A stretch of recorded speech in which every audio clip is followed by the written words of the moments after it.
Assalamu alaikum and welcome to Madam Luke's. My name is Sim. Along with me are my co-hosts, Sheikh Amr. Assalamu alaikum. And the one and only Mort. Assalamu alaikum. Welcome to the show, everyone. Good to have you guys back for another show. Make sure you smash that like button if you haven't done so already. And please throw a comment in the comment section below with your thoughts related to today's scintillating show. Sheikh, do you have any thoughts before we get started? Any announcements? No announcements. No Thank announcements. you. No Okay. announcements. Mort, any announcements? No, I think we're good. Mort, show everyone your big gulp cup. Big yellow. It's a big yellow. The big yellow cup. You need to stay hydrated. That's a big cup, Mort. I know. Well, I go to this. You're gonna need to go to the bathroom. No, I don't go. I'm like a camel. I hold this stuff. But listen, no, there's this absolutely wonderful barbecue place by my house. Yeah. And so they give these cups out when you order food. So I just take them and I can't, back in the days when you were younger, these things used to be lotas, right? So, Exactly. but now we've evolved. We've all got bidets now, but I just keep the cups and they're nice to, to drink from. Big yellow cup. Yeah. Oh, very nice. I think it's a Chicago thing. I don't think a lot of people outside do that. Well, you ever been to the UK? They never drink out of that size of a cup. No, They nowhere in would the world think they you do. were a monster if you had something really? like that. Yeah. Well, to be fair, it's like 90% ice. So it just keeps true. everything really cold. Yeah. But even their Coke cans are smaller. Oh, everything is smaller. Yeah. Dude, when I went to Pakistan for the first time, Aren't they the ones who invented the Mini Cooper? that was a It's car. European. That was yeah, in English, UK, right? Yeah, it's a car. It's a little yeah. tiny. Yeah, BMW Yeah, it's a bought it little out later. tiny. Bought it out later, but it was called the Mini. That's what it was called. But I was saying when I visited Pakistan for the first time, in America we down a 20 ounce like it's nothing, right? Yeah. Over there they're splitting a 20 ounce between 4 people. Yeah, bro. That's why they ain't as fat as us, bro. Yeah, I know, but I was oh, mashallah, he's drinking the whole 20 ounce by himself, and I felt kind of awkward, But outside America, everything's a lot smaller. Yeah. Portions are smaller. Folks, we have a wonderful show for you guys. We have a guest for you tonight, a special guest, because usually we don't have guests on Wednesday nights. It's usually just a show about banter and whatever's happening in the news. And we have Dr. Bashir Ahmad Shah. He is the founder of Ahmediyya Fact Check blog, and he's a former Ahmadi himself. He's come on the show to help us understand a bit about some of the things that are happening in lieu of a lot of politicians, celebrities, different people of all kinds of backgrounds that are joining the Free Palestine movement. And while we welcome everyone to join the Palestine movement and want everyone to bring awareness around this important cause, no matter what faith or lifestyle you follow, everyone's welcome. But there is a certain group of individuals who are purporting or trying to endorse Palestine with the hopes of being accepted as regular Muslims when they're considered a heretical group in Islam, and to help us kind of parse that out and make sense of some of the political maneuverings in that regard, we have Dr. Bashir here with us. Thank you for joining us, Dr. Bashir. Assalamu alaikum, brothers. I'm always happy to see you, brothers, and excited to be here. Awesome, man. I've had the pleasure of doing a show with Brother Bashir before on my own private channel, and we actually, and it's always a real treat to speak to somebody who's kind of been in the life, right? I mean, it's easy for us on the outside, especially growing up as a Sunni Muslim in a strong community. It's hard to discern what are the facts and what's not real and what is real about a particular group. It's just much more insightful to have somebody who's actually been part of that to be able to verify and say, actually, they don't believe that, but they actually believe this. So I enjoyed our conversation. But coming back to what Sim was saying, when it comes to politics, it seems like every kind of weird group or weird individual that wants to call themselves a Muslim will use these political opportunities to jump on the bandwagon and just make themselves the torchbearers for Muslims and Islam, even though I would assume that in 99% of the cases, either A, they're not Muslim, right, or B, they're relatively unknown in their communities. Like, what I mean by that is that if you go to the mosque, if you go to the functions around the conferences, they're not there. They're absent. Like, they wouldn't know who the regulars are in their local masjid. They wouldn't know what their masjids are doing, at a community level every month. They wouldn't know these things.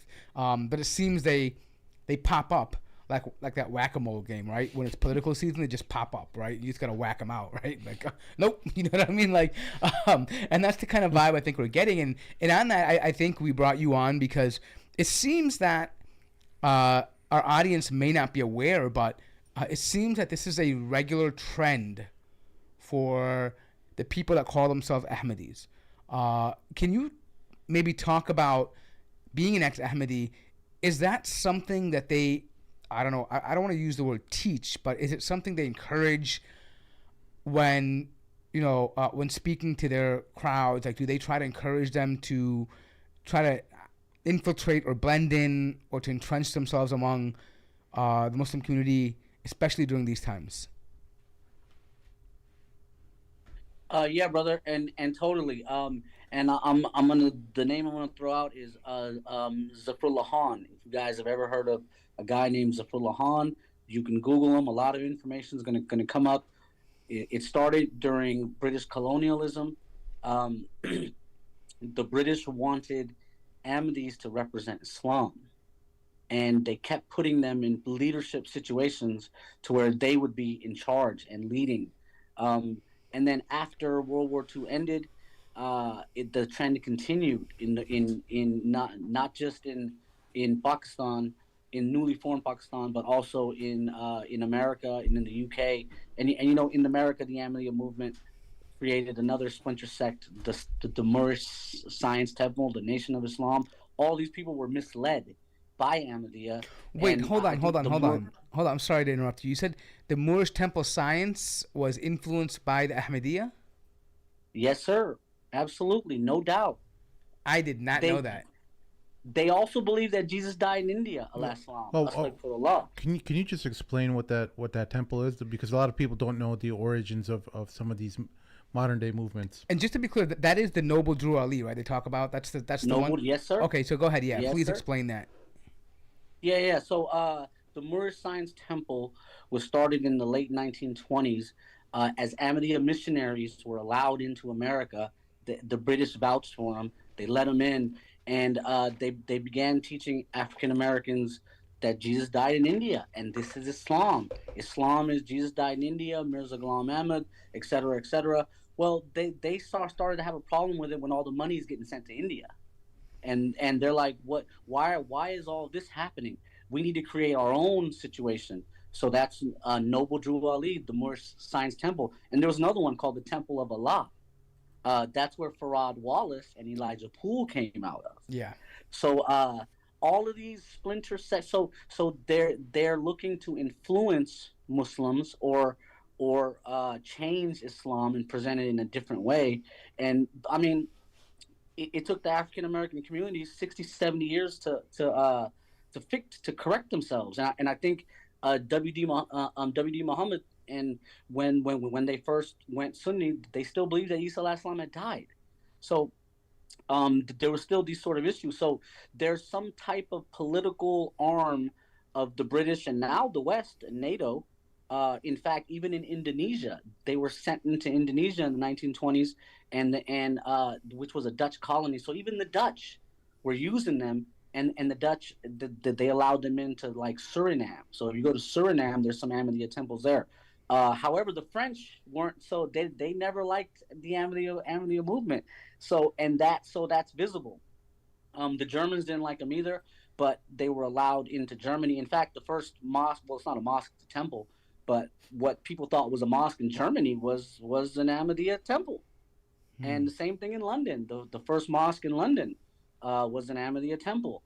And in Detroit, in Highland Park, 1921, 1922, Muslims who were there, Syrian and Arab Muslims who were there working in the Ford plant, they built a mosque, and then the Ahmadis were there, and the Ahmadis messed it all up. They ended up losing the mosque and everything. It's a crazy story. So they're almost like they're destabilizing Muslims, pretending to be Muslim, getting Muslims' trust, and then telling us all these things, brother. So that's in a snapshot right there. Yeah, and for those of you, by the way, that don't know, the Circle 7 or the Moorish Temple, it had a heavy movement in Chicago. They actually believe that Chicago is the new Mecca and Elgin, Illinois is the new Medina. So they would, I swear, that is. Yeah. Elgin is not Medina, guys. And that's what they believed. They believe that, and they are their ancestors were the Moors that had some relations with the Berbers, and they were kings and all that kind of stuff. It eventually evolved into that thing, which became, if you ever heard of the Circle 7 Quran, that's what they believe in. But it was a heavy presence in Chicago until the nation came here. And the nation had a huge impact in the African American community. But it seems, coming back to the topic, it seems that there's a common theme with all these groups that they're heavily embedded with these age-old colonial powers. This also is the case for the Aga Khanis. They were heavily involved with the British government to the point where Karim Aga Khan's father at one point was the leader of the All Indian Muslim League. And the reason why he was kicked out was because he wanted the Muslims of India to be subservient and not rebel against the British. Because obviously they were getting paid by the British. That's actually how they came to India. They were mercenaries in Afghanistan. When the British were fighting the Afghans, they couldn't win that war. They actually got signed up to be mercenaries for the Brits.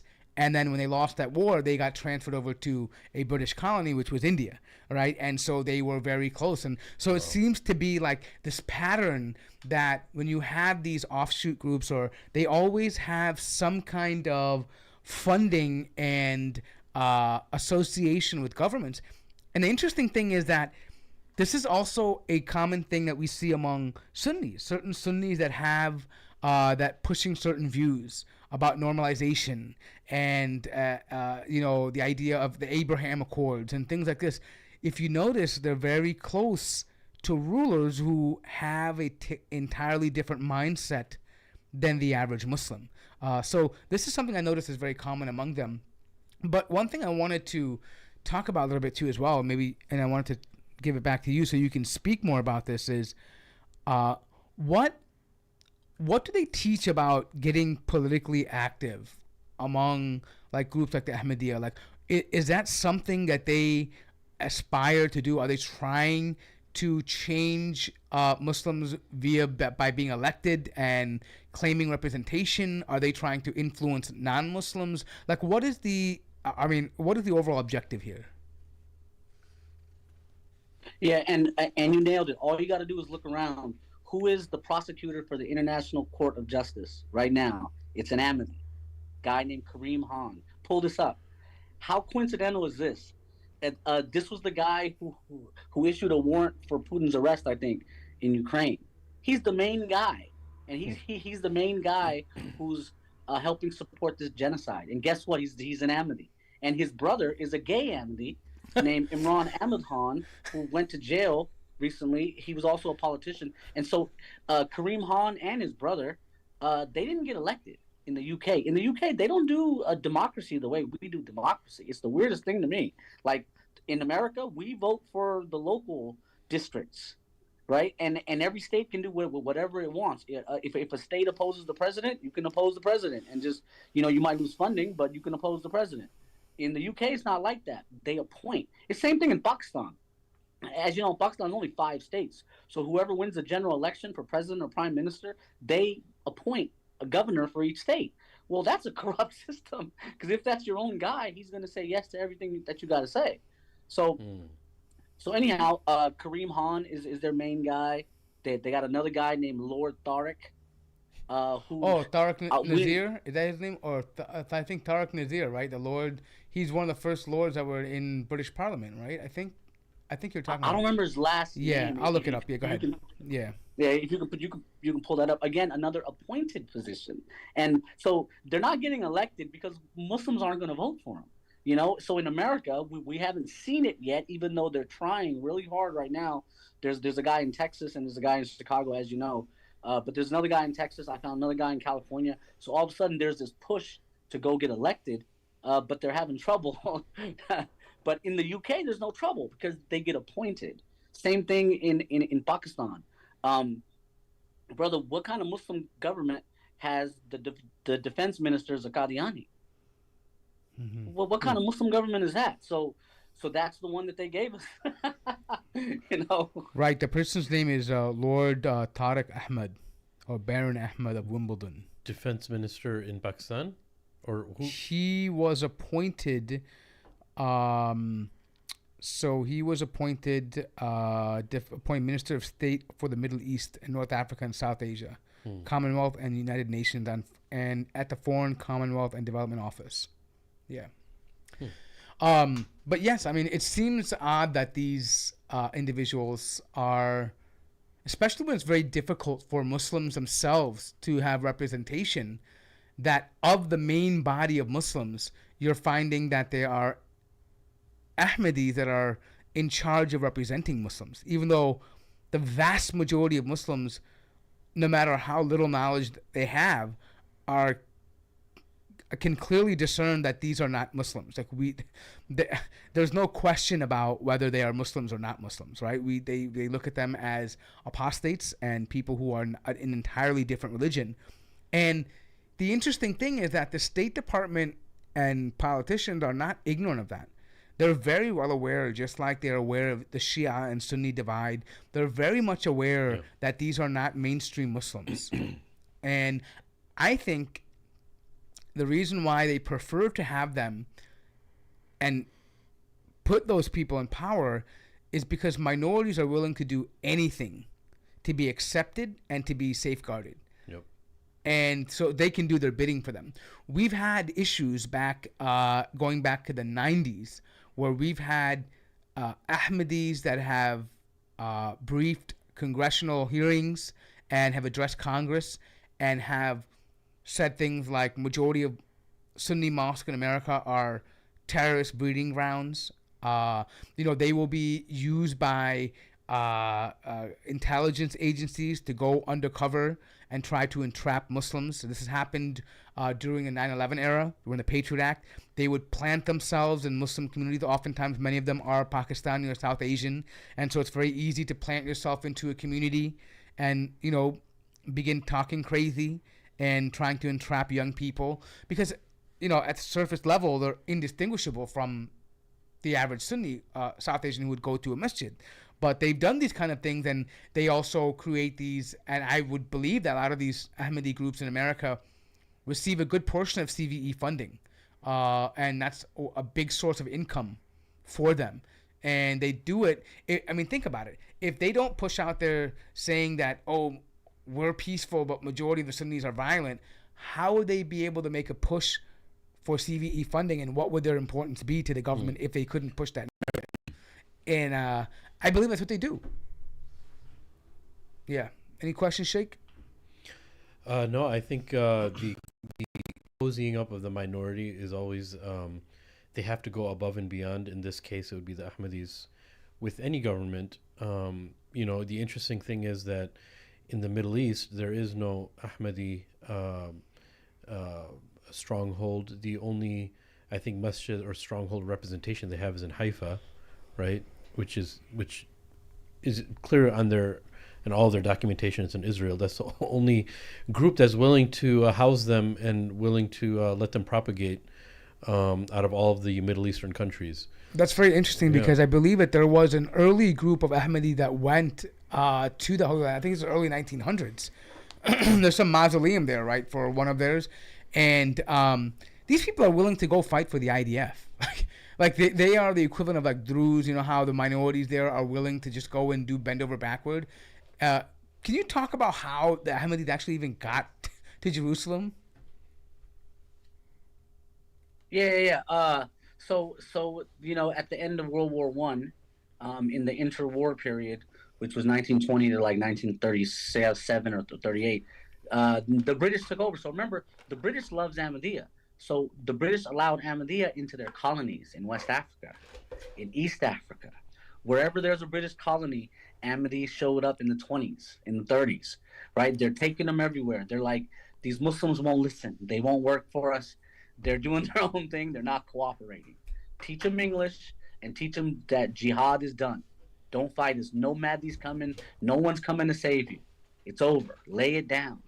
Okay? So in 1924, the second Qadiani Khalifa, Mirza Bashir Ali Mahmud Ahmad, who was the son of Mirza Ghulam Ahmad, he goes to London and he stops in Palestine on his way, looks around. I think he went to Damascus. And then 2 years later, they send a missionary. So the missionary's there, and he end up stumbling upon a town called Kababir, which is up on a mountain. And you guys can pull it up. Their temple can be seen from 10, 15 miles away because it's on top of this mountain. You can see the Mediterranean Sea. It's a view like no other. And this village in Kababir, they thought Mirza Ghulam Ahmad was claiming to be the Mahdi, which was same thing Muslims in West Africa. They were told he's a Mahdi. So remember, they'll phrase him differently. They won't say he's a prophet to Muslims because they know that's a red line. So to Muslims, he's the Mahdi. To Hindus, he's Krishna. To the Sikhs, he's Baba Nanak. So they'll run their marketing scheme. Is that real? So, is that really what they tell the Hindus and the Sikhs? Yeah, so Mirza Ghulam Ahmad claimed to be the second coming of Krishna. No way. So I think they try to unify all these. What they argue is that Guru Nanak, Krishna, Jesus, these are all figures that are supposed to come back, and they're all the same people. And that is the Indian guy from India. He came back as anyway, sorry, MGA. Yeah, go ahead. I cut you off. Exactly. No, and Baha'ism is the same way, are they not? Yeah. They claim something very, very similar. I think Baha'u'llah also claimed to be the Messiah, and et cetera, et cetera. So anyhow, the British government got him into Israel. They meet this Philistine. They meet this family. Family converts. It's called the O'Day family. In fact, the head guy in charge is a descendant, or like a grandson of the original. But the original folks thought he claimed to be the Mahdi, and that was it. So they got duped. Like, come on, like 100 years ago, there were a lot of illiterate people, even in Pakistan, who could get duped. You could say anything.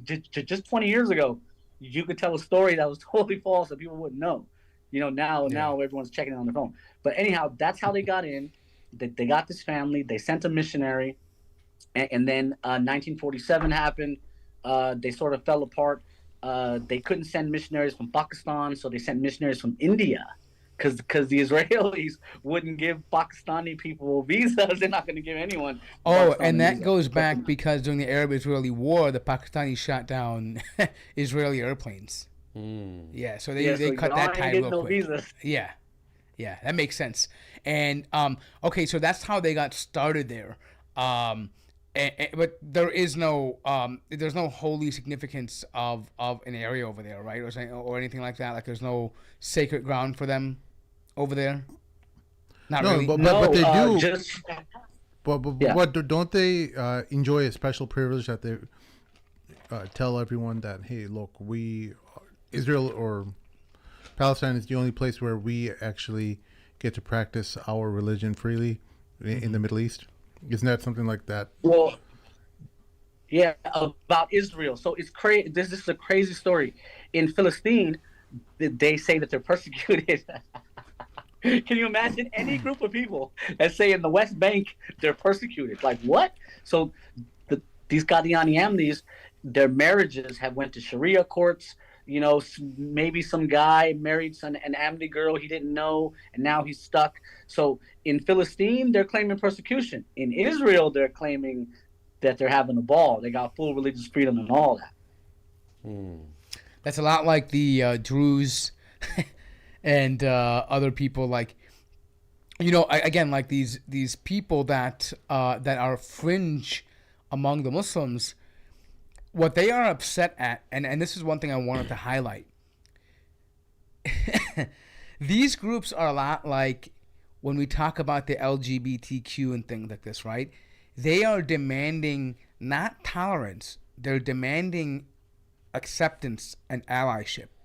And if you do not ally with them and do not accept them, then you are fill in the blank. You're a terrorist. You're a bigot. Takfiri. You're a homophobe. Yep, that's takfiri, exactly. And that's what one of these people have done. We have an individual by the name of Qasim Rashid who's running here, who failed in D.C., and now he's trying to come back to his hometown and try that game again here.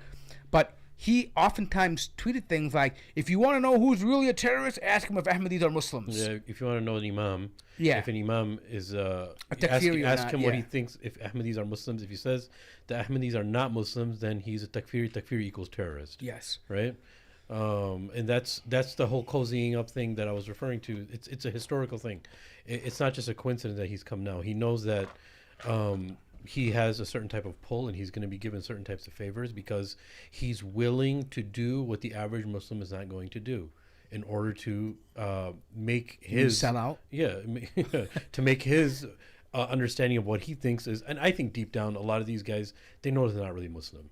I think they know that. I think they've been given a good hand based on what they believe, and they can't give that up.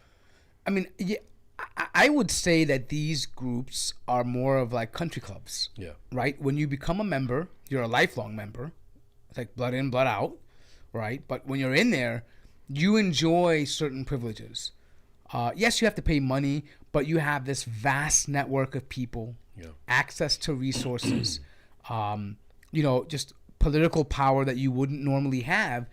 And the downside of recognizing the truth and moving away is that you lose everything. And for a lot of people, that's their livelihood. Like, that's their marriages, their family bonds, right? Like, for example, if you were to walk away from perhaps the Ahmadis or the Qadianis or whatever you want to call them, or Aga Khanis, oftentimes they get loans from these people. These people are money-making. This is a money-making scheme. They have a lot of money, and they're able to loan out to people, and you're indebted to them. So if you walk away, well, guess what? Now you got to pay up, and you're blackballed from all the people that your distributors, your clientele. Maybe you can talk about that a little bit. Had like firsthand experience with being like chased out of everything. Oh yeah, brother. They've tried to call my employer. I'm like an accounting professor, a tenured accounting professor. They tried to get me fired. And people at the job site are like, you're calling up here about things he doesn't do at work. How is this even related? Multiple people. So they went at me. They even had my brother come after me. Saying I'm a fake Muslim and et cetera, et cetera. And we thought that was interesting because we were like, but, you guys are saying we should accept you, but then you don't accept us. Mm-hmm. There's a contradiction there. So, yeah, brother. And this is Mirza Ghulam Ahmad's sunnah, is anyone who comes against Ahmadiyya, he says they will be humiliated. So then now all of his followers are trying to fulfill that. So they're going out of their way to brother, you guys have seen how they're going after Adnan Rashid now, and brother Imtiaz now. Yeah. And Qasim Rashid he went after Professor Jonathan Brown for a while. They go after people for life. It doesn't end. So they're taught this behavior that if anyone comes against you, go after his family and continue to go after him. So. And in Islam, we don't really do that. So, yeah. Do you know how they managed to get this agreement with the state of Israel? Was it with the endorsement of the British? Is there backroom dealings with the British government to give them this space? Is it written in law or anywhere? Yeah, so nothing is written as such, but it was definitely, the British government could revoke your visa in Palestine in that time and tell you to leave. In fact, the same Qadiani missionary was in Syria and he got stabbed, and Syria was under control of the French government. And when he showed up, they were like, he's people, he's causing a problem. He's got to leave, So they forced him out of Syria, and then he was in Haifa, and that's where he sort of. But now remember, they cleaned the paperwork real good, So if that was the case, I'll tell you, in Pakistan, they were given Rabwa. They were given this whole city that they named after a word in the Quran, and that's chapter 2350. So they're getting concessions, but it's backroom dealings. We'll never see the exact paperwork and etc. But it's like, where's this money coming from? It's interesting because Haifa is such a valuable real estate area. It's one of the hot spots of Israeli life, and you'd think that they would kind of ease them out. Like, why don't you guys move out to this lesser known area? This is prime real estate here, I think they can. I think they're useful idiots, right, for them. Oh, look, we have a thriving Muslim community here that lives among, and notice that they'll lump them in with the Arabs. They'll say, oh, look, we have Arabs that live here, Arab Palestinians that live here, and they're Muslims, and they support the IDF. They support our causes. They live in peace. They're employed. But at the same time, this is the very problem that people have with certain movements in Palestine, where they've kind of bent the knee, and they will provide intelligence. They will hand over Palestinians to the IDF. And so, in essentially, they're just useful idiots. That's what they are. Are they Indian over there, or are they like Palestinian Ahmadis? So maybe he can answer that. I believe they've effectively converted an Arab population to believe, which is, I find to be ironic, because a lot of their argumentation works about misunderstanding of the Quran, right, in ayat that are twisted. It generally don't work on the Arabs, right? It generally doesn't. Anyone who has knowledge of the Arabic language, it's hard to make that case where they talk about, especially khatam, the word of. Well, Sheikh was right before the show started. He was playing a clip of some one of their recent caliphs, and he was trying to recite the Quran, and he wasn't. He had his ha's and ha's mixed up. Yeah. He broke down the Smile to Jannah dude was breaking down his Surah Al-Fatiha. If you're the caliph, you should be able to at least read Surah Al-Fatiha properly, and you couldn't read it. But look how they deceived a lot of Muslims who don't know too much. Look, if there's Muslims living in Haifa, and you have the Ahmediyya movement there that Israel needs to be their token sellout Muslims, quote unquote Muslims, to be there in order to give them a stage, and they in turn help Israel, right? Because that's actually what they do there. What they've done with their quote unquote dawah is they've been able to deceive people about the vision that Mirza Ghulam had actually seen, and they say that there's awliya of Allah from the Sunnis we recognize as, for instance, how some Sufi orders refer to them as awliya, but like for instance some of the pious like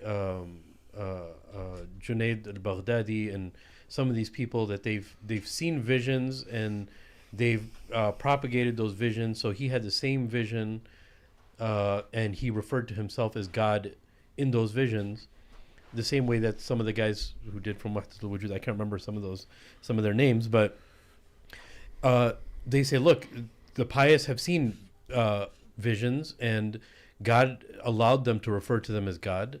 And some of the people who don't know about Islam were very awestruck by this, and that's some of the ways that they utilized.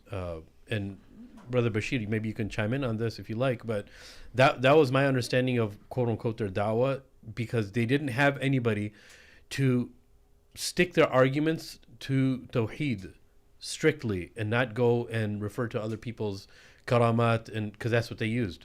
They can't use the Quran, and if they did, they would, just like the Shi'as would do, or the Rafidah would do, they would take words from the Quran, misuse those to people who don't know about the Quran, and do their propagation of this sect, right? But it's not like a huge majority of Muslims. It's like actual Muslims that, and they give them and they're dying fast. Trust me. In the 1990s, there was a huge situation where like a lot of the members married Christians and Jews, and they were just gone. So really, they only need like 10 people in charge. Same thing. If you want to create a puppet government, you just need 2 3 people on your side in that country, and they'll run the whole operation. You know, and they save a lot more money. This neo-colonialism is you create a puppet government, and then you blame them for everything. But there was one family, the O'Day family. They didn't really read stuff. A lot of them are leaving now, so they're doing bad. But the part that really hurts is they quote the Quran and say that it was destined for the state of Israel to be created. And I think it's chapter 21, verse 107. I got to double check. But they've given the state of Israel a Quranic coloring, and that's so disrespectful. And their charity, Humanity First, Brother Mort is right. And it reminds me, you guys said Smile to Jannah evaluated the Khalifa's Quran. It was actually Mort, the first person to do it, because it was me and him on the stream, and he went. And after that was a domino effect. Everyone was, Wow. So. But that's a whole different topic. But, huh? No, I said Magic Mort. Yeah, dude. Look, and he didn't say nothing when you brought it up, dude. He really did it. Like it was like 3 years ago or something like that. I don't remember. But okay, they have a charity called Humanity First, and Mort is right. They're these idiots that they're using, the governments are using, and it ends up working for them. They got a charity named Humanity First, which is in Gaza. They've been going into Gaza, and this blew my whole head because there's hundreds of charities begging to get in, but this Qadiani charity got streamlined to get access. So we know they're relaying information. They're working the intel. You know what I mean? We know. I grew up a Qadiani. My dad told me when I joined the military, who cares if Muslims die? They rejected Mirza Ghulam Ahmad. Do what you got to do. And I was like, so I don't even know if I'm like, I'm not even joining for nothing like that. I don't even know what that's about. I'm just trying to go to college, looking for some college money. So that is, but pretty appalling, though. No, is that a sentiment amongst Ahmadis? Like, Yeah. hey, it doesn't matter if they die because they rejected. I mean, is that just your father's thinking, or is that just a general feeling among the Ahmadi community? In fairness, that is the general feel, but they won't say it. Just like they won't call us kafir to our face. They'll say it under their breath. They're just waiting to get power, and then they will. It's the same thing. They're like, Muslims are being punished. In fact, the Khalifa recently said, if Palestinians accept accept Mirza Ghulam Ahmad, their whole situation will change. And they've presented this as the solution. As look, they're like I'm sorry. So the Ahmadiyya movement in the West Bank. The guy in charge, they said, he used to be a member of Hamas, and now he's with us, and now he's peaceful. So they're presenting this as a solution. How disrespectful is that? So let's just imagine Qasim Rashid is over here, or one of those politicians who are, advocating for Palestinian rights, and let's say they say, well, Bashir, if we're so colonized and we're in bed with the Israelis, then why wouldn't it be counterproductive? Wouldn't it hurt me if I am advocating for the Palestinians? Like if you go down my Twitter timeline, you clearly see me calling for a ceasefire and all kinds of advocacy for the Palestinians. What gives? Why are you against me when I'm actually going against your narrative that I'm part of the Israeli propaganda machine or the British imperial propaganda machine? So I've just been in America a long time. I'm like almost 45 years old. George Bush said no new taxes, period. And the first thing he did was new taxes. So politicians lie. It's the career field of lying, of double speak, saying one thing and doing another. So he's faking it. He's fronting. If on the real he believes something else, but he's willing to say whatever he's got to say to get elected, just like the rest of them. Yeah, because right now the Palestinian issue is a hot button issue among many people in the Democratic Party, whether you're Muslim or not. Many Muslims or many Democrats or people who vote for the Democratic Party in the United States will we'll give that candidate endorsement. We'll you know we'll build some kind of following around that candidate. But my question is this: look, if he says that, and people are seeing that he's never talked about Palestine before in 10 years, and now he mentions that, why wouldn't people in Israel or Haifa have any issue with him? Like, how does that work? Do they know that he just has to say something to get things done? I think there's two different crowds. I think first of all, majority of people in Haifa, they have no idea who Qasim Rashid is, right? They have no idea. But I think if Qasim Rashid was here, I would say the biggest indication of what Brother Bashir is saying is that for 10 years you were silent. Not one tweet about Palestine for 10 years. And all of a sudden now you're running for office and now you've become this champion for Palestine. I don't think that's genuine. Because at the heart of it, most Muslims who are remotely in tune with their community understand the significance and the importance of Palestine, right? Just one word. This is not the first time that Israel has launched bombing campaigns against Palestinians. This isn't the first time that they've shut down border crossings or they have incarcerated minors or they have, ran operations in the West Bank. A astute politician is aware of these things, and they know. Well, he'll just say, "I'm doing it now." Right. It was wrong for me for not to do it in the past, but I'm doing it now. What do you got to say to that? And I would say that, well, given the same topic that you're talking about, these are the same people who you would deem as terrorists because they don't recognize that you're a Muslim. So is your opinion changed now that you want to help these so-called people who you just a few years ago called terrorists? Are you sympathizing with the same terrorists that you labeled? What changed? What made you see them as victims now, not terrorists? Right. And when you think about it, you could say anything you want when you're just like how Bashir was saying. When you're running for office, you're just riding the wave. And right now, there's a group of politicians all across the country, and it's not just Qasim, but from all different political backgrounds who have seen that, hey, I can create a very large following. There's people like former porn stars like Khalifa. There's white nationalists that are jumping on board, and because Twitter is their full-time job. You literally can become a celebrity by tweeting all Palestine 24/7, and you will become a celebrity with hundreds of thousands of followers. Not to mention the regular weirdo LGBTQ freaks that are always jumping every bandwagon. They're already there too. Like they're queer and for Palestine, like all these things, right? And everyone from the woodwork is coming out because they see it as a moneymaker. This is something that... That's sick, man. And now, not only that, it's something that is engulfing the youth. The youth is different than it was 20 years ago. The youth are far more politically active, and as what they call the boomers are dying off, right? There's a new wave of political views coming in. And Palestine is just one of those talking points among many of them, including Black Lives Matter, including women's rights, including trans rights, including all these things, right? It's just one of those additional avenues where they can be angry and they can protest and they can charge and they can fundraise. We've seen these things. We've seen how, these things can, the hyperbole that activates people, that makes them enraged, and so they use this, right? But I think the one problem that Qasim Rashid is going to have is this.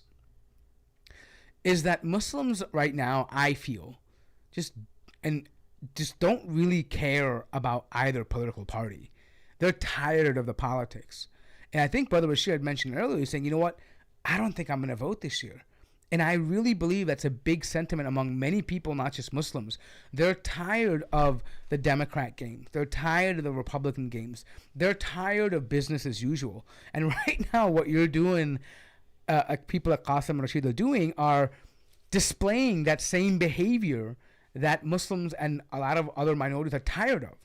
We're not buying the BS anymore. If you weren't down with it from the beginning, you're certainly not down with it now. right? We want to see your track record. We want to see the receipts.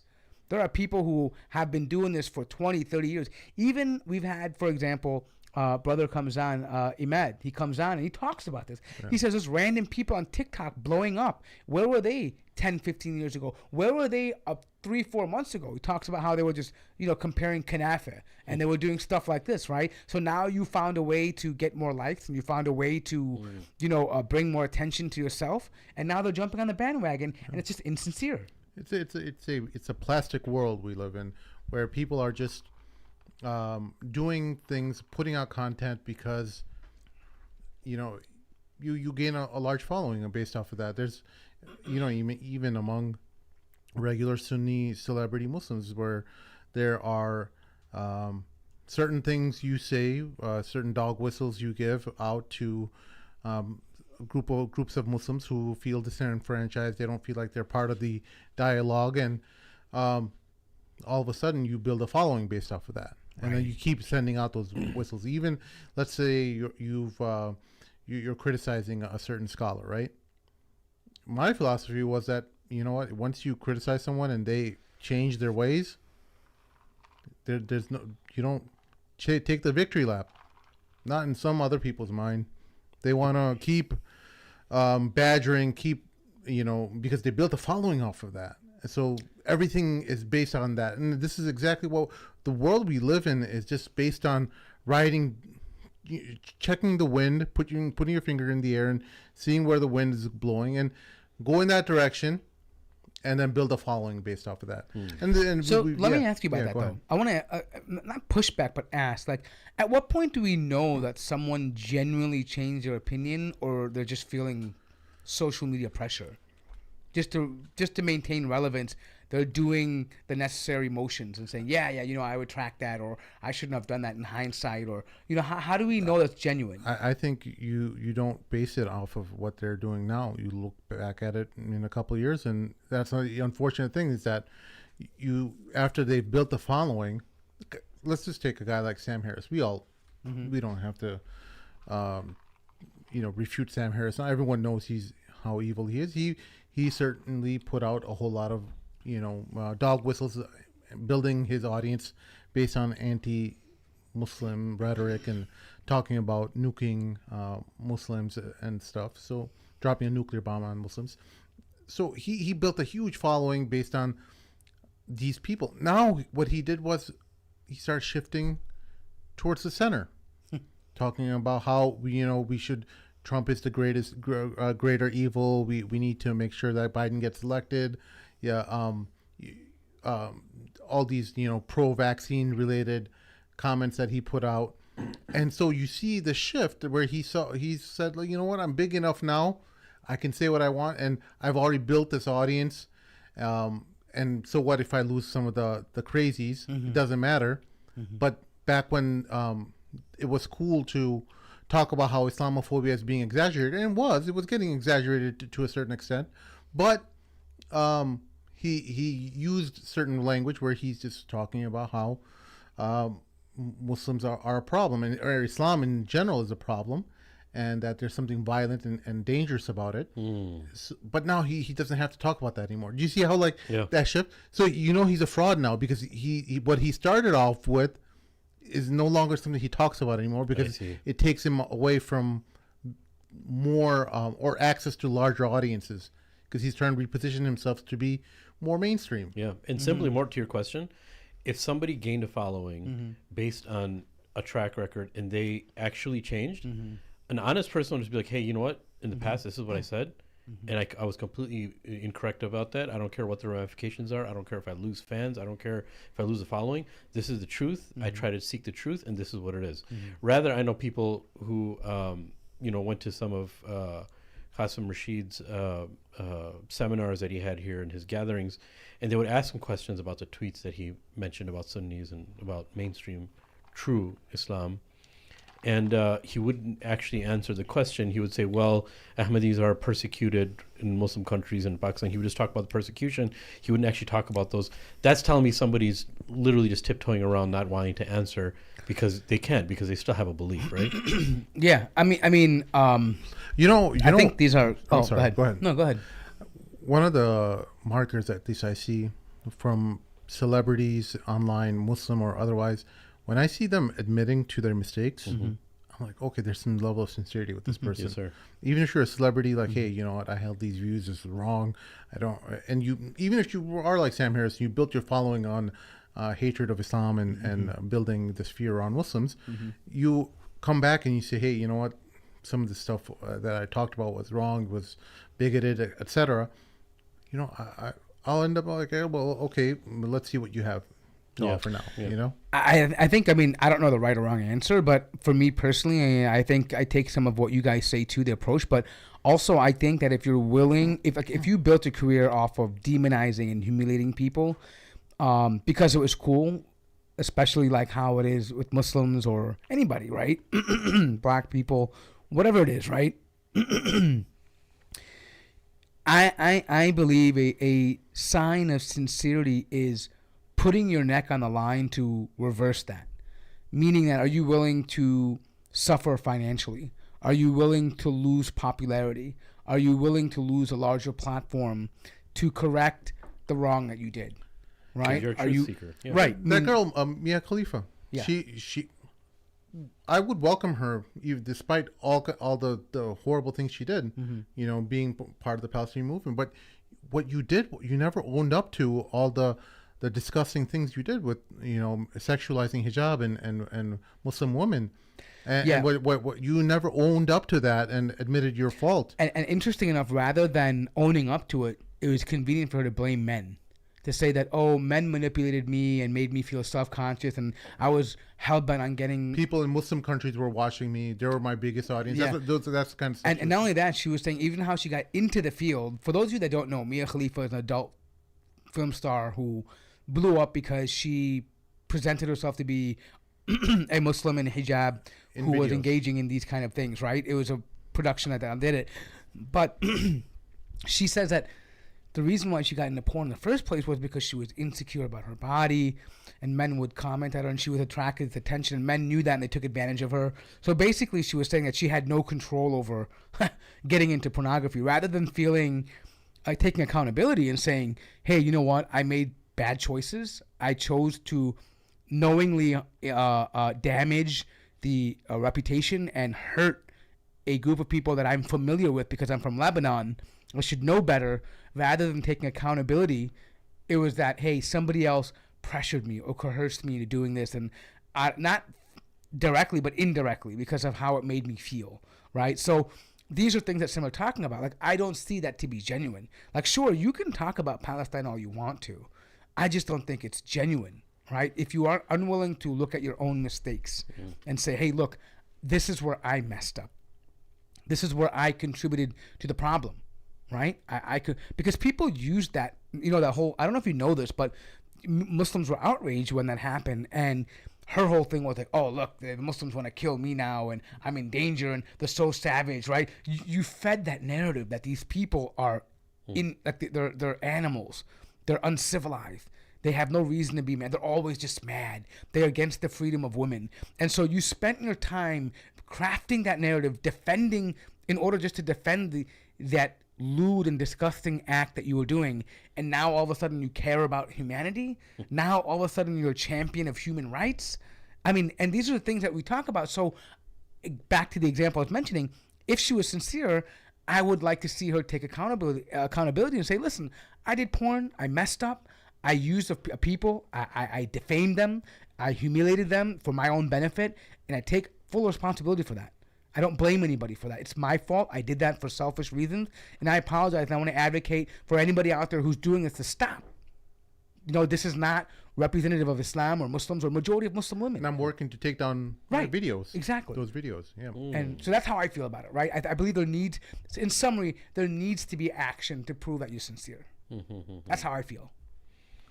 Yes, I wanted to ask our brother Bashir, 2024, what is it that Muslims can expect? There's many people that are discussing this, is because if you have these places in office that, you know, the Ahmediyya movement has been working on and is now, they feel like this is prime real estate for them. What is something we can expect in the now? from what you know or from what you understand? Expect a huge push in this election cycle in the U.S. In fact, I think the elections are in like 3 weeks. Are they not? It's just a few weeks. Coming right up. So it depends on how they do, and depending on how they do, they will proceed forward. Um, Last time they had their Khalifa visit Washington D.C. I can't remember what building he went to. He didn't go to the White House and meet the president, but they're slowly trying to, there's an Ahmediyya caucus. Really? Yeah. What is it, like Google 10 it. people? Yeah, I think so. And then, yeah, they got Peter King, I think, who was a well-known. Oh, Is- Islamophobe. Yeah. Out of New There's York, right? photos. He's in New York, right? Peter King? Yeah. Yep. And there's a whole bunch that they got photos with. They've been rubbing shoulders with, best friends with, and offline it's all different. When the camera's on, they act different. When they're offline, they act different. We all know people like that, like that. So how many You know, how many Ahmadi politicians are there in America? Do you have an idea? Yeah, I think there's just a few. I've only keyed in on one major one who was in Virginia. I think you said Washington, D.C. I think he was in Virginia first. And there's another one in Texas. And then another one popped up in California. Like, they're even putting themselves in races where they know they're going to lose. That they'll go against an incumbent who's been there like 10, 12 years just to test the waters, I guess, because they know no one's even challenging them. So it's definitely a concerted. It's all coming from the UK. Whatever the Khalifa with the funny hat says, they do. So he said, go and get elected so we can get some political power. And see, what they want. What they want is to put political power on Pakistan first. Remember, because Pakistan declared them non-Muslim in 1974. So they're looking for revenge. Do they You know what I actually want to take power in Pakistan? Well, a lot of people say that they currently have a lot of power because they're in the military. In fact, as late as 1989, they had over 300 officers in the Pakistani, like in the military, like 200 officers. So it's all controversial, brother, as to what their involvement is. We're just not all really sure. It's all under wraps. So Did Pakistan remove that requirement where they say that was it or was that Saudi Arabia where you have to sign something saying that you're not part of the Ahmadi movement or Qadiani movement when you're visiting the country? Yeah, in Pakistan, just to get an ID card, you get educated on the Qadianis.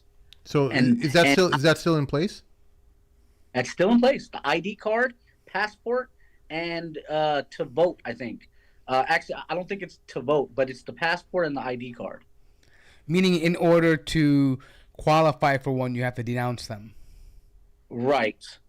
And if you are an Ahmadi, you have to accept that you're a non-Muslim. So they'll play with it and say, no, we can't vote and this and that. And it's like, no, but you applied for an ID card, got the ID card, you accepted who you were, you applied for a passport, accepted that you're non-Muslim on a in Islam, if you sign a contract, that's serious.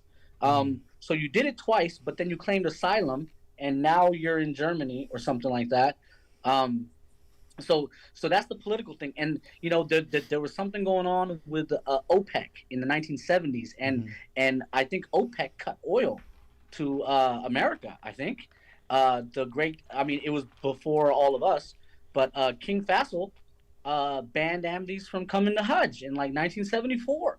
He was like, they're not coming. Well, but it's only enforced from Pakistan because it's on their passport. So if you try to get a visa, they'll see it. But from America, my brothers went. My dad has went. So. What do they think when they go for Umrah and Hajj? What is their mindset? Do they pray behind the imam? The imam of the Haram. Do they pray? Like what happens there? Because they don't think that they're all Muslims, right? Yeah, it's so disingenuous. They're taught to do fake salat.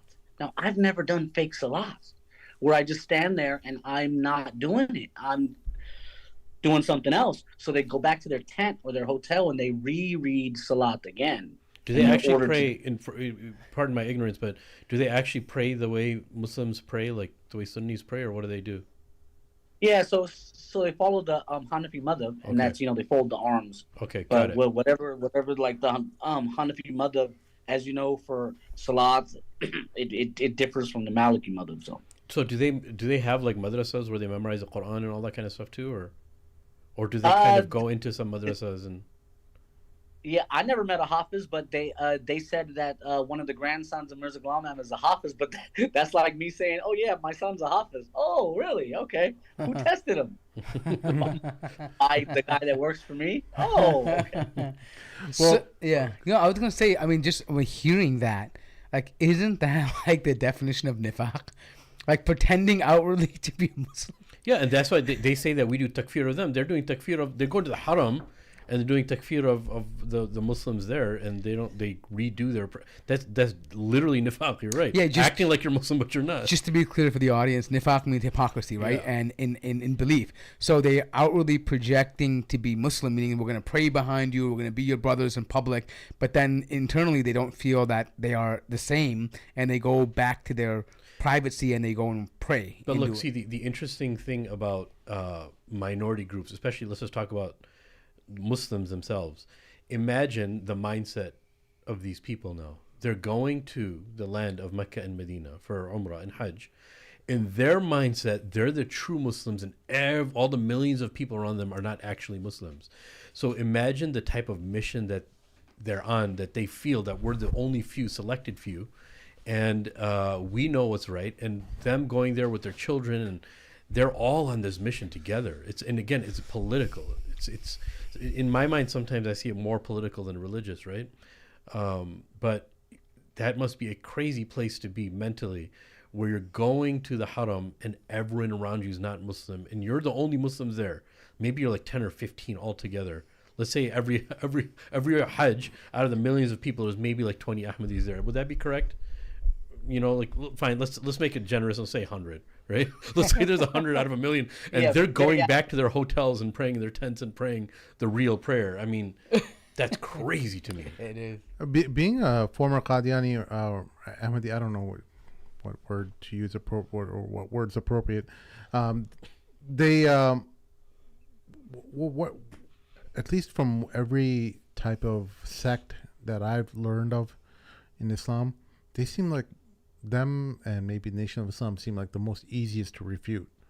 Well, what do you think is the reason why Qadiani still or Ahmadi still hold on to their belief, being a former one yourself? Yeah, so it comes down to their Murabbi brigade. These guys are getting paid. Y'all have seen Razi. He's getting paid to do all this, and then he'll say, "Oh, you Muslim YouTube channels have a Patreon, and you guys are." It's like, bro, you're getting paid direct deposit every month.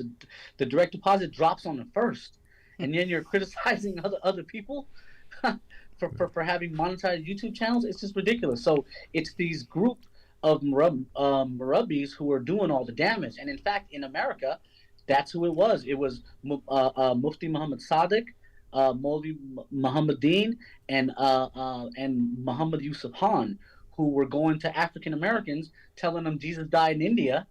Give us your money. You know what I mean? So it all comes back to money and politics. Wait, do these Murabbis have to pay that ridiculous 10% or whatever to the head honcho in the UK? Oh yeah, they say they do. I mean, I ain't seen their receipts, but they said, and the normal percentage is 6.25%. If you want a ticket to Jannah, is 10%.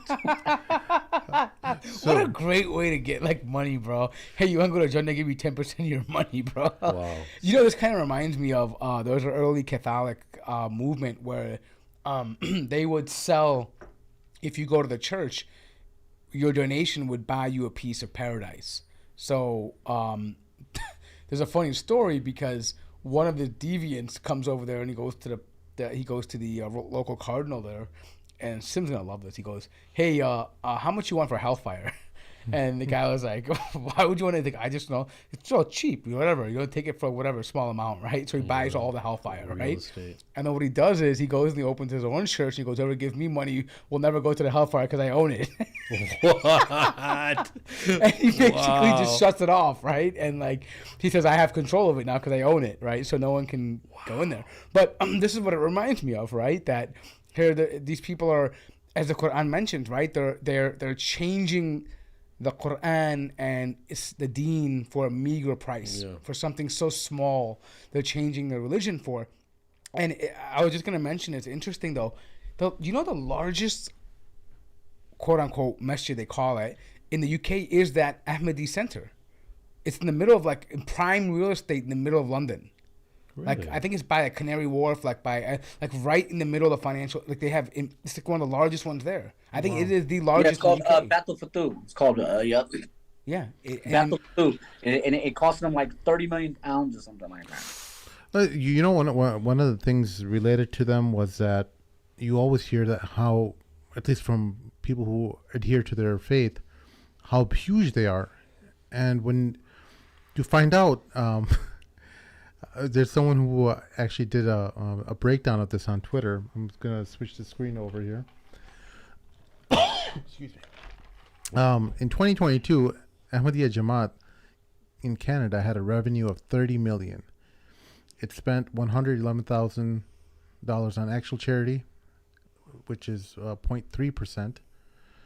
For every $300 we give, $1 goes to the poor and needy. How do we? Oh, I think this guy's Qadiani or Ahmadi, and so someone actually took this document and they said, okay, well, if your revenue is 30 million, and assuming every adult Ahmadi is paying $1,000, chanda is their, I guess, donation name. What does chanda mean? Chanda, like in Urdu, Yeah, is giving like it's the name of their monthly subscription at 6.25%. Oh, okay. So he's assuming they're giving $1,000. So that means there are 30,000 adult Ahmadis in Canada. Show more. So Show more. No. I think he breaks it down more, right? oh yeah. Sorry. And then Oh, sorry. I calculated they would be around 15,000 Qadianis for a 30 million per year donation. So it's about 15,000 in Canada. Does that sound right to you? Yep, sounds about right, and dwindling fast. Yeah. And you know what the strange thing is that I've noticed many of their former followers won't, at least not many, but the ones that I've encountered, won't revert back to Sunni Islam, but they'll go to atheism instead.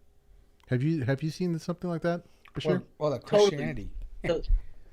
Totally. And let's not forget Nabil Qureshi, Yeah. the famous Ahmadi who went and became a Christian and was claiming he's an ex-Muslim. Yeah. Or Farhan Qureshi, who became a Hindu.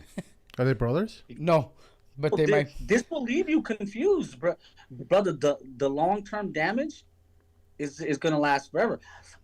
I know ex-Ahmadis who can't come to the fact that Isa alayhi salam hasn't died yet. And I'm like, brother, we've shown all the facts at this point. It's 2024. It's all on the blog.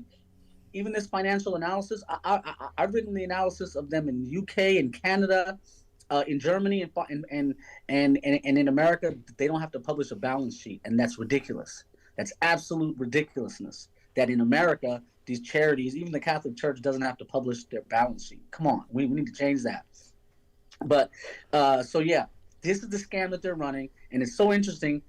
Black folk in America saw it in 1930s, and they said, "Okay, we like what you're saying. We're going to use that, but we're not giving you our money." And they created the Nation of Islam and other splinter groups, and etc. So it's interesting how it all just lines up.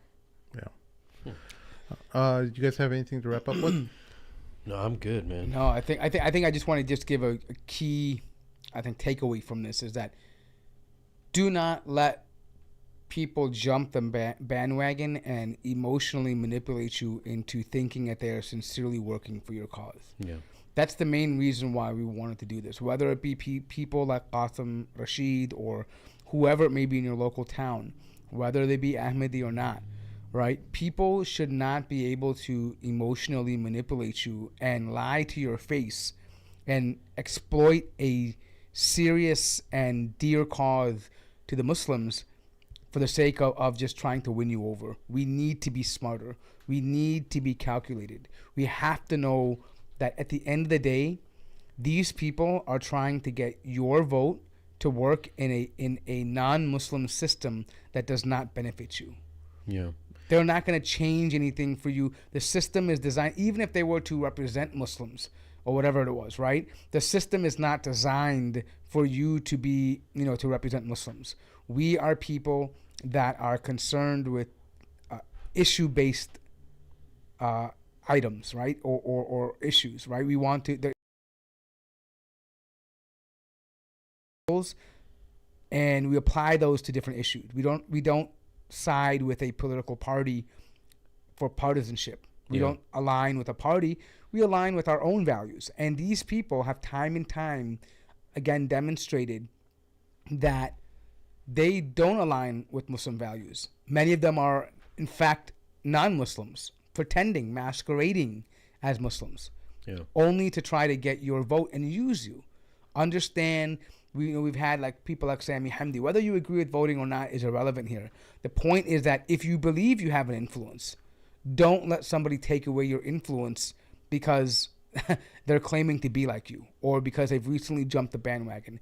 Be smarter. Yeah. Be aware. And it's people like this. Look, the Muslim community, this person, Qasim Rashid, saw that the Muslim community has been waiting for a Muslim to represent them. He capitalizes on this. He's decently well-spoken compared to what the Desi community is used to as far as politicians.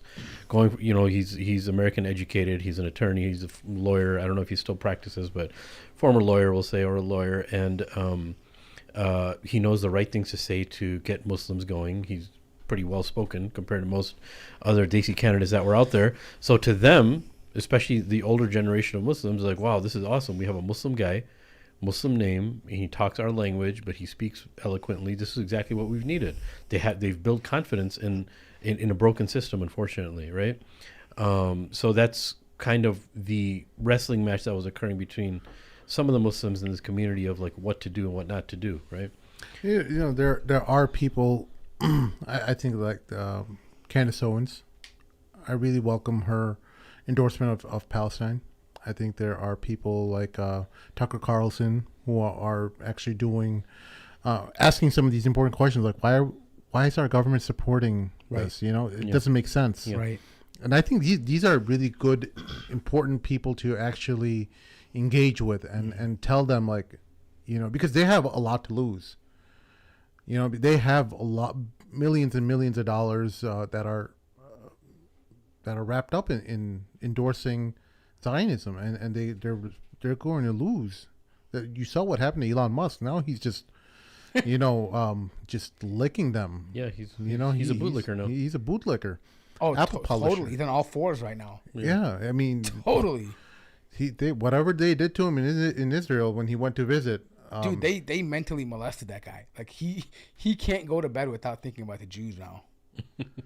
Like he can't, bro. Yeah, because he was kind of pretty pro Palestine when it first started, and he even when he was with Netanyahu touring, he said, "I'd like to be part of the reconstruction of Gaza." And now when he's back, you see that the establishment's kind of set up these parameters of debate. Where is it acceptable debate, and then you can have lively conversation. And then how long do you actually speak about it? Like, you know what I mean? Like, how long do you like, even if you want to say something, but how long can you speak? And I think he mentioned this earlier too, last time, that when Elon Musk speaks or many of these other people speak, they look like they're behind the barrel of a gun. Like they're just like people are holding them hostage. Well, especially Justin Trudeau, right? Justin Trudeau, when he's speaking about, he looks like a man terrified. he looks like you almost feel bad for him. Like, oh my God, what did they do to you, man? You're like, blink twice if you need help. where are they hidden? Tell us. We ride at dawn. By the way, there's some people in the chat. I think I suspect they're Ahmadis, and they're saying, "Oh, the sectarian stuff. We want to unite." Let's be very clear. We don't unite with people in falsehood, right? The same reason why we advocate for not uniting with trans rights activists, with with the KKK, with neo-Nazis, with any group. We don't unite with people who we don't share values with. Well, even when you say sectarian, you have to be a sect, a legitimate sect.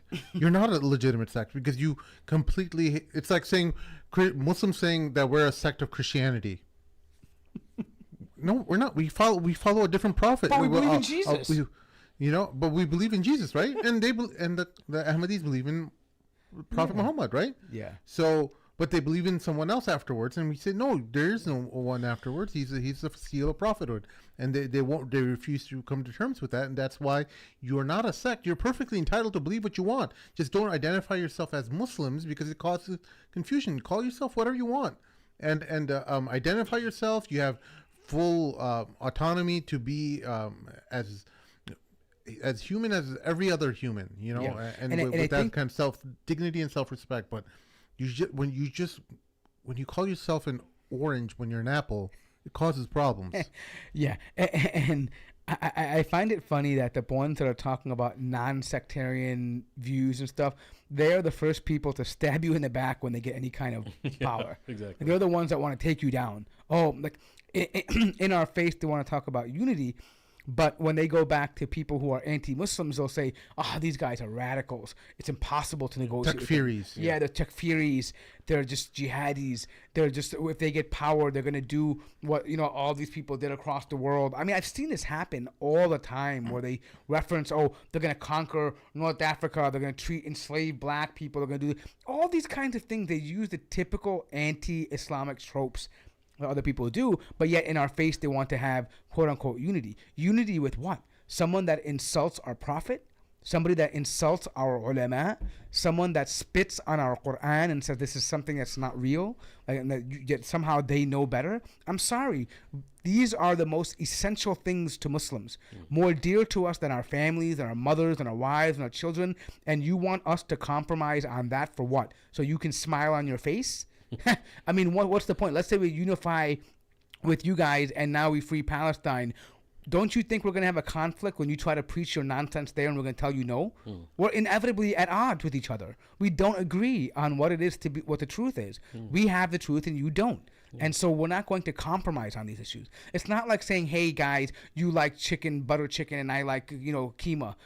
No, this is not that. But there's a solution to this. If anyone Ahmadi is listening to this, hey man, just become Muslim.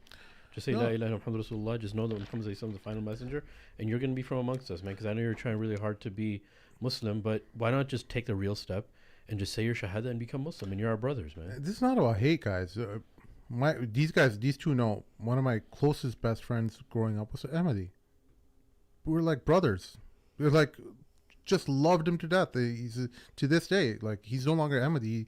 He became atheist, but he's still like someone really dear to me, and I care a lot about him. But that doesn't separate what my beliefs are related to the faith, and and I've met many people who are really nice and friendly people from that community. It's not about them as individuals or dehumanizing them or not accepting them. We do accept you and all the rights that you're entitled to as a human. You're just not a Muslim. You're not a Muslim. You can't call yourself that. It's the same way I can't call myself a Christian or a Jew. Or I can't call myself a woman. Yeah, I'm not a woman. Exactly. Yeah. Or I'm not a PhD. I'm just not, right? I'm not a doctor, right? I just can't do that, right? But just one small thing, and then I'm going to give it to you, Bashir. I want to give you your final words, and you can say this. But someone's saying, "Oh, well, Palestine is about justice and human rights, and and it's for everyone, regardless of your religion." Now, you can approach this as at a human level, right? But that's where we differ than people who are not principled in Islam. Palestine for us is a Muslim issue. That area of Al-Aqsa belongs to the Muslims. It doesn't belong to anybody else. They have tried to change the strategy now because it may not seem as inclusive for them, for these people that want to have this diverse coalition of people that want to all just sing kumbaya.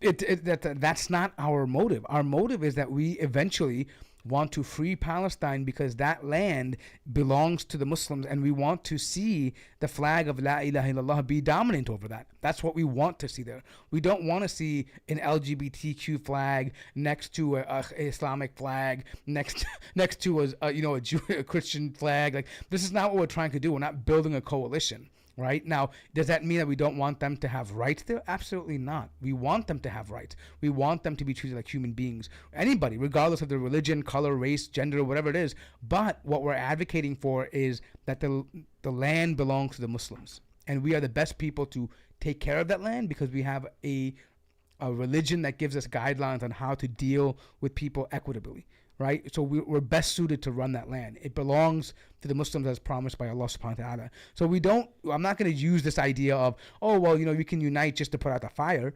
No.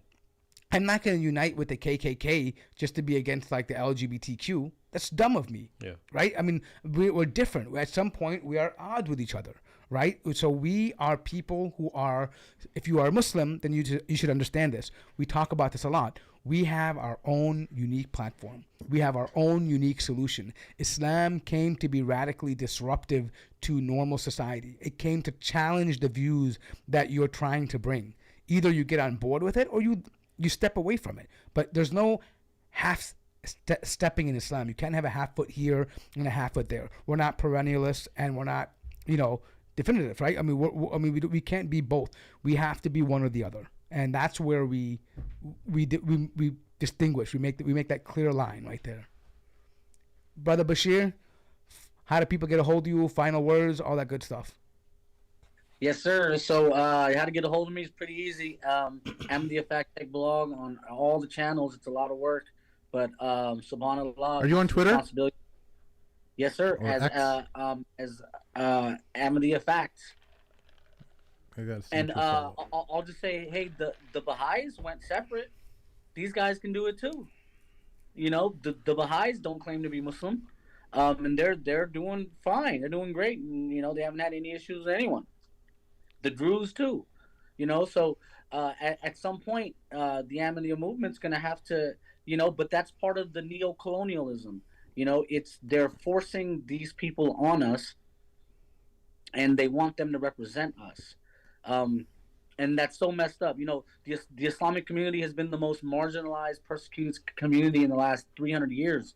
Not to take anything away from the Native Americans who were totally wiped out almost, but the Islamic community is a diverse community. It's from Indonesia, the South Philippines, all the way to West Africa. So it's a wide variety of people. We're in all the trade routes, the Red Sea, the Persian Gulf, the Malacca Straits. The Islamic Muslims live around all the major, I'm talking billions of GDP is going through these trade routes. So we're being tested by Allah. Like he said in the Quran, he said, "What you thought you weren't going to be tested." So we're going through a trying time here, and hopefully we'll pass the test. And as far as the Qadiani Ahmadis go, ironically, they believe Mirza Ghulam Ahmad to be the last prophet. They won't tell you that. They'll argue with you for an hour about Hatem and Hatim, and then we'll say, "Hey, is there a prophet coming after Mirza Ghulam Ahmad?" And they'll say, "Not exactly." So it's like, well, you just wasted an hour arguing with me, and in reality, your belief is that Mirza Ghulam Ahmad is the last prophet. Astaghfirullah, So they're taking us on these rides. They've been lying since day one. It all came from Sir Syed Ahmad Khan. It's this big situation where the British divide and conquer. They did it everywhere. If you look up the Hawaiian Islands and how America took the Hawaiian Islands, it was via missionaries. They sent in the missionaries, and then they found one group, gave them all the weapons, had them kill everyone, and then took the power from them. So we're all wrapped up in this, sort of like when the Mongols invaded the Islamic lands 700-800 years ago. It's an interesting time, and I'm just trying to educate people, the Muslim community, as much as I can, and find a spot where I can help.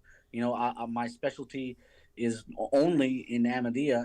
Maybe in baseball also, but in some football. But yeah, brother, I'm just here to help as many Muslims as possible, getting the word out. Especially for my blog, I've been doing a lot of research on the history of Islam in America, and how Ahmadiyya affected it. So I'm working on all that. And check out the blog and the YouTube channel. And just being in the company of Muslims every day has really affected me in a positive way.